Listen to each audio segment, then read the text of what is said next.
गुजरांवाला से एमपीए मुंतखब होने वाली उमर फारूक डार सियासी दौरा पर लंदन रवाना हो गए। अली अहमद भट्ट की रिपोर्ट। उमर फारूक डार गुजरांवाला के हल्का पीपी चौंसद से मुस्लिम लीग नून की टिकट पर एमपीए मुंतखब हुए थे, जो अपने भाई शाजिब डार के हमरा गुज़िश्ता रोज सियासी दौरा पर लंदन रवाना हो गए।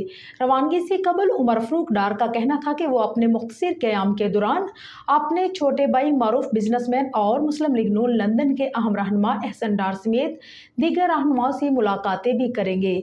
इस हवाले से आज जब उमर फारूक डार अपने भाई शाजिब डार के हमरा लंदन पहुंचे तो वहां पर उनके भाई अहसन डार के हमरा मुस्लिम लीग नून लंदन के सदर जुबैर और दीगर अहम रहनुमाओं ने उनका शानदार इस्तकबाल किया और इलेक्शन में वाज़ेह बढ़तरी हासिल करने पर मुबारकबाद दी। जिसके बाद वो अपने भाई अहसन डार की रहायशगाह पर पहुंचे, जहां लीगी रहनुमाओं की आमद और मुबारकबादों का सिलसिला जारी है। ज़राए का कहना है कि उमर फारूक डार एक हफ्ते के मुख्तसर दौरे के दौरान अहम सियासी शख्सियात से मुलाकातें करेंगे और बाद अज़ां वापस गुजरांवाला पहुंच जाएंगे।